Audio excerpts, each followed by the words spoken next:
Hello, good morning all of you and welcome to DSP online study. कल कल के class में हम एसिड बेस्ड सॉल्ट स्टार्ट किए थे। उसके पार्ट वन में हम अम्ल, भस्म और क्षार के बारे में बात किए थे, लवण के बारे में।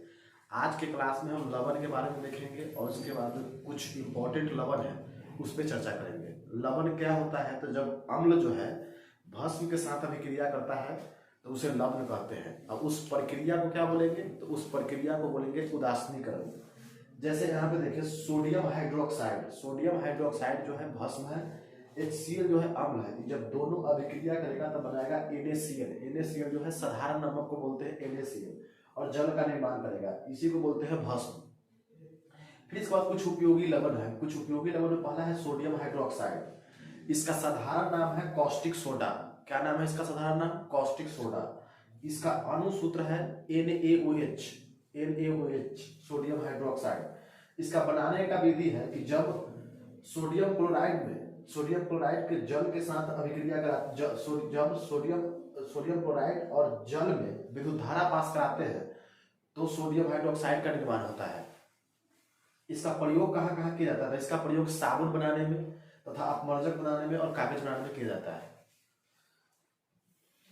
दूसरा है सोडियम बाइकार्बोनेट। इसी को सोडियम हाइड्रोजन कार्बोनेट भी बोलते हैं। सोडियम बाइकार्बोनेट जो होता है इसका साधारण नाम है खाने का सोडा। इसे खाबर सोडा भी बोलते हैं या बेकिंग सोडा, इसे बेकिंग सोडा भी बोला जाता है। इसका अणुसूत्र होता है NaHCO3। Na मतलब सोडियम, H मतलब हाइड्रोजन, CO3 मतलब कार्बोनेट। इसका बनाने का विधि है कि जब सोडियम क्लोराइड को जल के साथ मिला देते हैं और उस पर कार्बन डाइऑक्साइड गैस प्रवाहित करा देते हैं तो सोडियम हाइड्रोजन कार्बोनेट का निर्माण होता है। इसका प्रयोग कहाँ कहाँ किया जाता है? तो इसका प्रयोग किया जाता है बेकिंग पाउडर बनाने में, फिर पाव रोटी और केक बनाने में। तीसरा है आग बुझाने में। जितना है जैसे बेकिंग पाउडर बनाने में, पाव रोटी और केक बनाने में, आग बुझाने में किसका प्रयोग करेंगे? सोडियम बाइकार्बोनेट का। एग्जाम में कई बार रिपीट हो चुका है, एग्जाम में पूछ चुका है कि इसका अणुसूत्र क्या होता है? NaHCO3। इसका साधारण नाम पूछ चुका है कि सोडियम बाइकार्बोनेट का साधारण नाम क्या है? खाने का सोडा। 5 नंबर में पूछता है और ऑब्जेक्टिव में भी पूछता है।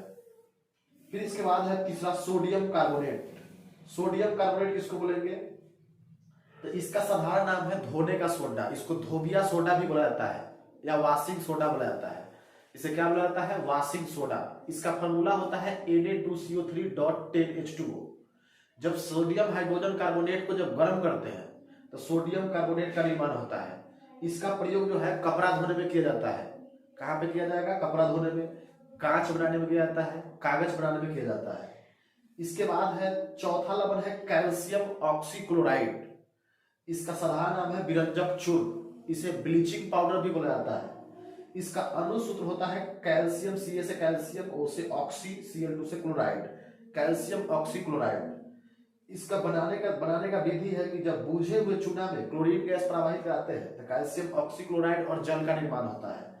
इसका प्रयोग किया जाता है कीटाणु बीमारी से बचने के लिए पानी में, नदी या तालाब के पानी जब गंदा रहता है तो इसी ब्लीचिंग पाउडर का प्रयोग किया जाता है, विरंजक चूर्ण का प्रयोग किया जाता है।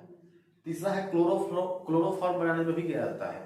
क्लोरोफॉर्म जो है, डॉक्टर जो है क्लोरोफॉर्म का प्रयोग मरीज को बेहोश करने के लिए करता है।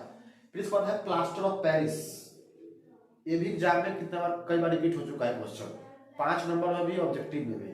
प्लास्टर ऑफ पेरिस क्या होता है? तो इसका रासायनिक नाम है कैल्शियम सल्फेट हेवी हाइड्रेट। इसी को कैल्शियम सल्फेट अर्ध हाइड्रेट भी बोला जाता है। इसका अणुसूत्र है CSO4.1/2H2O। इसका बनाने का विधि है, बनाएंगे कैसे इसको? तो जब जिप्सम को 120 डिग्री सेल्सियस पर गर्म करते हैं तो प्लास्टर ऑफ पेरिस का निर्माण होगा। इसका प्रयोग कहाँ कहाँ किया जाएगा? तो मूर्ति बनाने में इसका प्रयोग किया जाता है, घर के डिजाइन बनाने में किया जाता है, स्मारक बनाने में किया जाता है और टूटी हुई हड्डी को जोड़ने में किया जाता है। चलिए इसके बाद है नेक्स्ट सूचक, इंडिकेटर। तो सूचक क्या है? तो सूचक वह पदार्थ है जो अम्लीय और क्षारीय होने का सूचना देता है। ये जो होता है 3 प्रकार का होता है। कितने प्रकार का होगा? 3 प्रकार के। पहला होता है प्राकृतिक सूचक, जो प्राकृतिक से प्राप्त होगा उसको बोलेंगे प्राकृतिक सूचक।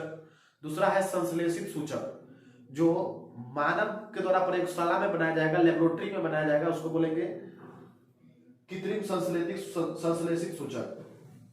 जैसे में देखिए यहाँ पे प्राकृतिक सूचक में कौन कौन होगा, तो लाइकेन, लाइकेन से ही लिटमस प्राप्त होता है। लिटमस किससे प्राप्त होता है, तो लाइकेन से। हल्दी, पत्ता गोभी। फिर इसके बाद देखिए यहाँ पे लाइकेन क्या होता है, तो लाइकेन जो है, लाइकेन से ही क्या प्राप्त होता है, लिटमस पत्र। इस लिटमस पत्र को, नीला लिटमस पत्र को अगर अम्ल में डुबा देंगे तो कैसा हो जाएगा, लाल हो जाएगा। फिर लाइकेन क्या होता है, तो लाइकेन वह पदार्थ है जो अम्लीय और क्षारीय होने का सूचना देता है। लाइकेन जो होता है 3 प्रकार के होता है। पहला है प्राकृतिक, दूसरा है संश्लेषित, तीसरा है गंधीय। प्राकृतिक क्या बोलेंगे, तो वैसा सूचक जो पेड़ पौधा से प्राप्त होता है उसको क्या बोलेंगे, प्राकृतिक सूचक। जैसे में लाइकेन, हल्दी, पत्ता गोभी। अच्छा, लाइकेन से ही लिटमस प्राप्त होता है। लाइकेन से ही क्या प्राप्त होता है, लाइकेन से ही क्या प्राप्त होता है, तो लाइकेन से लिटमस प्राप्त होता है। जैसे में देखिए अगर लिटमस पत्र को, नीला लिटमस पत्र को अम्ल में डालेंगे तो क्या हो जाएगा, लाल हो जाएगा। फिर इसके बाद इसको भस्म में डालेंगे तो क्या हो जाएगा, तो लाल से क्या हो जाएगा, नीला हो जाएगा। फिर हल्दी को अम्ल में डालेंगे तो कैसा होगा, पीला हो जाएगा। फिर हल्दी को भस्म में डालेंगे तो कैसा हो जाएगा, लाल हो जाएगा। अब इसके बाद आगे देखते हैं कृत्रिम या संश्लेषित सूचक। वैसा सूचक जो प्रयोगशाला में बनाए जाते हैं उसे संश्लेषित सूचक कहते हैं। जैसे में फेनोल्फथालीन, दूसरा है मिथाइल ऑरेंज, तीसरा है साबुन, शैम्पू। ये सभी कहाँ पे बनता है, तो ये सब है संश्लेषित सूचक। इसको बोलते हैं सिंथेटिक इंडिकेटर। क्या बोलते हैं इसको, इंग्लिश में बोलते हैं सिंथेटिक इंडिकेटर। जैसे फेनोल्फथालीन है, इसको अम्ल में डालेंगे तो रंगहीन हो जाएगा, पानी की तरह होगा। अगर फेनोल्फथालीन को भस्म में डालेंगे तो गुलाबी रंग का हो जाएगा। मिथाइल ऑरेंज को अगर अम्ल में डालेंगे तो कैसा हो जाएगा, ये जो है लाल हो जाएगा। अगर क्षार में डालेंगे तो कैसा हो जाएगा, पीला हो जाएगा। इसके बाद नेक्स्ट देखते हैं तीसरा, गंधीय सूचक। वैसा पदार्थ जिसका सुगंध अम्ल और भस्म में बदल जाता है उसे क्या बोलते हैं, उसे बोलते हैं गंधीय सूचक। जैसे कि देखिए प्याज का रस, प्याज के रस को अगर अम्ल में डालते हैं तो इसका तीक्ष्ण गंध होगा, मतलब इसका बदबू जो होगा बहुत ज्यादा खराब होगा, तेजी से बदबू होगा इसमें। फिर प्याज के रस को अगर भस्म में डालते हैं तो इसमें से कोई गंध नहीं होगा। फिर वैनिला को अगर अम्ल में डालते हैं तो कैसा हो जाएगा, समान हो जाएगा, इसमें सेम ही रहेगा, कोई बदलाव नहीं होगा इसमें। फिर आगे भस्म में डालेंगे तो कैसा होगा, तो कोई गंध नहीं होगा।